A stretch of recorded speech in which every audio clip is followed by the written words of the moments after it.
Today we're going to be looking at how to find equivalent fractions.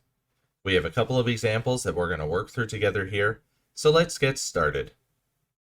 In order to find equivalent fractions, as we can see up top highlighted in yellow, we're going to need to multiply or divide both parts of a fraction by the same value. And when we multiply or divide both parts of a fraction by the same value, we're not actually changing the value of the fraction, we're just going to write it a little differently. So for question number 1, we're being asked to find equivalent fractions for the fraction of 2/6. Now here, we're going to start out by dividing both parts of this fraction by the same value in order to find an equivalent fraction. And here we know that both 6 and 2 share a common factor of 2, so we're going to divide both our denominator and our numerator by the same value of 2 in order to find an equivalent fraction. For the denominator, when we divide 6 by 2, we get 3.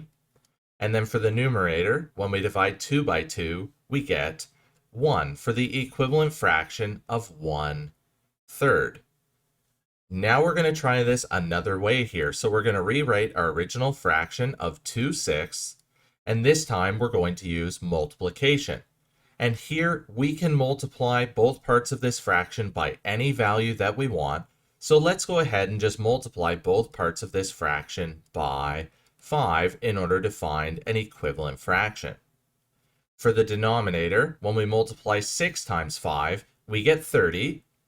And then for the numerator, when we multiply 2 times 5, we get 10 for the equivalent fraction of 10/30. So as we can see, we found two different fractions here that have the same value as our original fraction of 2/6. They're just written a little differently. Now moving on to question number 2, where this time we're being asked to find equivalent fractions for the fraction of 1/4. Now here, we can't actually use division in order to find an equivalent fraction because both 4 and 1 only share a common factor of 1, and if we were to divide both parts of this fraction by 1, we're going to get the same value. So here, we're going to have to use multiplication in order to find equivalent fractions. So why don't we go ahead and multiply both parts of this fraction by 3 in order to find an equivalent fraction. For the denominator, when we multiply 4 times 3, we get 12.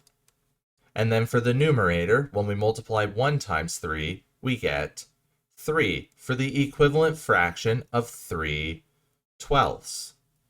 Now let's go ahead and do one more example here. So starting out, our original fraction was 1/4. And since we can multiply this fraction of 1/4 by any value that we want, why don't we go ahead and multiply both parts of this fraction by 10 in order to find an equivalent fraction. For the denominator, when we multiply 4 times 10, we get 40. And then for the numerator, when we multiply 1 times 10, we get 10 for the equivalent fraction of 10/40. Now moving on to question number 3, where this time we're being asked to find equivalent fractions for the fraction of 5/25. So here, we're going to multiply both parts of this fraction by 2 in order to find an equivalent fraction. For the denominator, when we multiply 25 times 2, we get 50. And then for the numerator, when we multiply 5 times 2, we get 10 for the equivalent fraction of 10/50. Now we're going to write one more equivalent fraction for this original fraction here. So we have 5/25. And this time we're going to use division. And we know that both 5 and 25 share a common factor of 5. So we're going to divide both our denominator and our numerator by 5 in order to find an equivalent fraction. For the denominator, when we divide 25 by 5, we get 5. And then for the numerator, when we divide 5 by 5, we get 1 for the equivalent fraction of 1/5.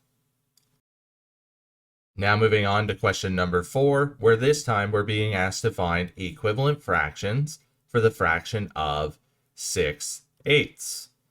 So here, we're going to find an equivalent fraction by first dividing both parts of this fraction by 2, because we know that both 6 and 8 are going to share a common factor of 2 since they're both even numbers.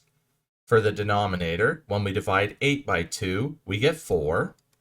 And then for the numerator, when we divide 6 by 2, we get 3, for the equivalent fraction of 3/4.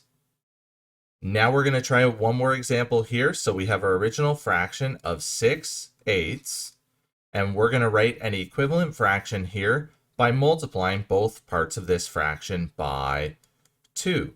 So when we multiply our denominator of 8 by 2, we get 16. And then for our numerator, when we multiply 6 times 2, we get 12, for the equivalent fraction of 12/16. So hopefully by now you understand how to find equivalent fractions. Help make math less complicated by smashing those like and subscribe buttons. As always, enjoy today's math journey.